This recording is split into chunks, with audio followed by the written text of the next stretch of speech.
Magandang hapon! Kumusta po? Narito po ulit ang update natin para sa lagay ng ating panahon. Ngayong hapon po ng May 29, 2024 na kung saan sa ngayon ay lumalabas na po ang sentro ng bagyong si Aghon dito po sa ating area of responsibility. Ngunit patuloy pa rin itong hinahatak ang habagat na siya pong dahilan ng mga isolated rains na ating nararanasan sa iba't ibang bahagi po ng ating bansa.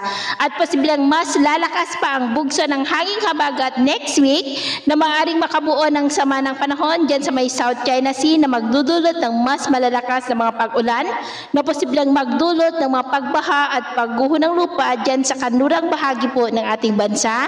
At ito naman ang pinapakita ng forecast model natin po ang ginagamit hanggang po sa susunod na 2 linggo. At sa lagay ng ating panahon ngayong hapon, dahil sa southwesterly wind ay maulap ang kalangitan with isolated light to heavy rains sa malaking bahagi po ng ating bansa mula Mimaropa, Calabarzon, Metro Manila, Central Luzon, Ilocos Region, Cordillera, Cagayan Valley, Babuyan Group of Islands, Batanes, Panay Island, northern part ng Negros, Northern Cebu, Leyte, Samar Provinces, Sulu Archipelago, Northern Mindanao, ilang bahagi ng Caraga, Sorsogon at ilang bahagi po ng Davao Region na posibleng magtuloy-tuloy ang mga isolated rains na yan sa iba't ibang bahagi ng ating bansa hanggang mamayang gabi po. Kaya ingat po tayo sa posibleng banta ng mga pagbaha at pagguho ng lupa.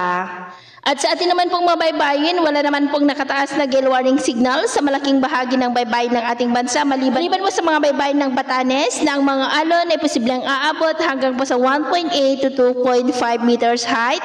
Dulot po yan ng trough pa rin ng bagyong si Aghon. Kaya iwasan muna natin ang papalaot dyan sa mga may kulay pula para po mas makaiwas sa mga sakunang pangkaragatan. So yun po ang latest update natin sa araw na ito. At ako po muli si James na nagsasabi sa kahit anong pagsubok po na darating sa ating buhay, huwag po tayong mawawalan ng pag-asa. Thank you and God bless!